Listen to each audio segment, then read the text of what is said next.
Welcome back everyone, and if you're new to the channel, welcome. I'm Darkhour717, and in the recent CitizenCon, we learned of a new lineup of ships and concept that will eventually be introduced into the verse.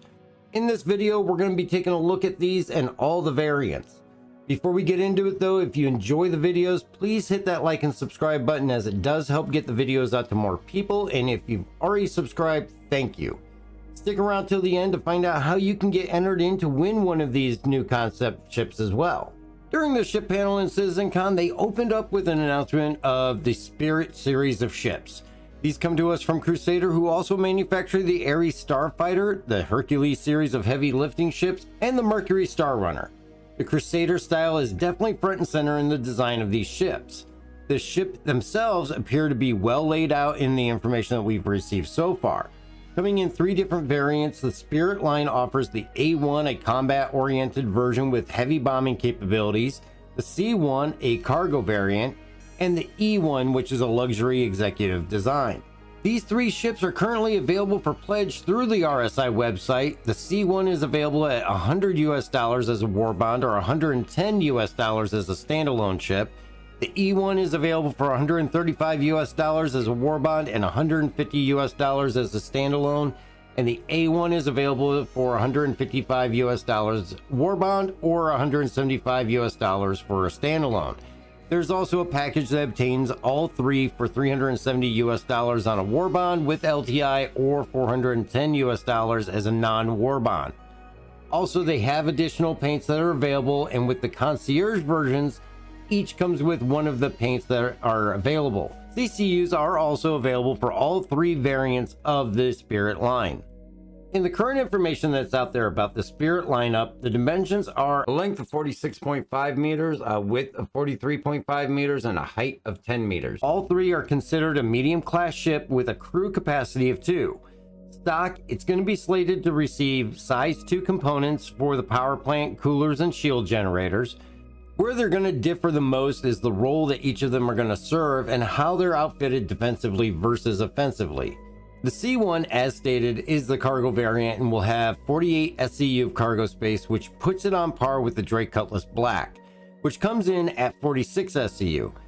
This means it will have adequate space to also load vehicles through the rear cargo ramp for transport across the system, same as the Cuddy.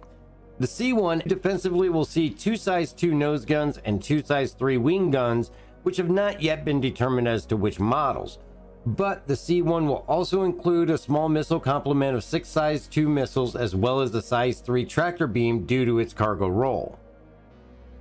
When moving to the E1, we see a similar loadout for the executive version, though in place of the size 3 tractor beam, it is replaced with a size 2 rear remote turret. The executive will also be the luxury variant, meaning that it's going to have space for 6 VIP travelers. They're going to be able to sit in comfort and luxury in private seating pods with TVs and a panoramic view through the large glass viewing area that spans from one side of the ship over the top of the ship and over to the opposite side. This is going to in turn provide gorgeous views of the verse as they rest in peace.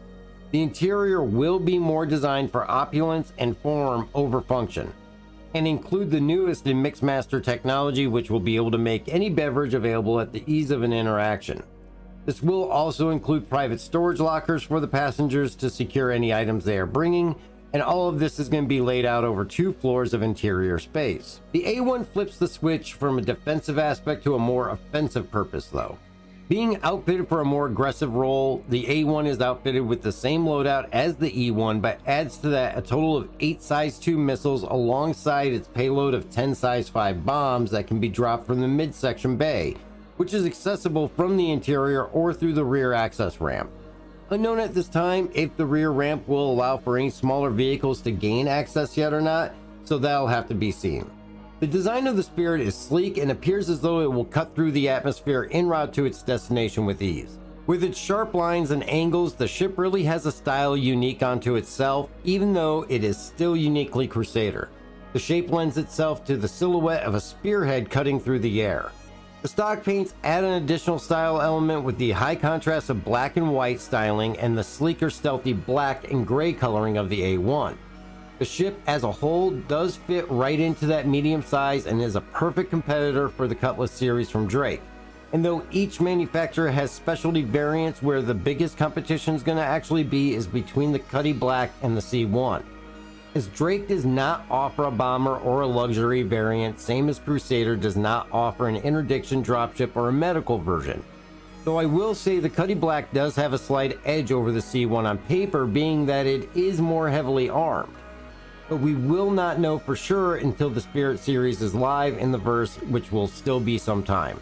I will admit I'm extremely excited to see these arrive in the verse and give them real tests, and once they are, we will definitely do a full review. But as for initial impressions, these are a trio of ships that I can see having a strong presence in the verse. I hope this short go through of the new Crusader Spirit lineup was informative for you. Leave a comment and let me know what your impression is of this lineup. I always enjoy hearing back from everybody and what your impressions are. You can actually win the E1 in our October giveaway. Just subscribe to the channel, leave a comment on any video, and a winner will be drawn on November 1st. Also, if you'd like to help support the channel, check out the merch store or hit the join button to get a membership, and I greatly appreciate it, as that's what allows us to do the giveaways. And remember, you can catch our stream here on YouTube every Thursday at 7 p.m. Eastern Time, or you can catch us on Twitch on Tuesdays and Sundays at the same time. But I want to say thank you for checking out this short video, and please be safe out there, and we will catch you in the verse.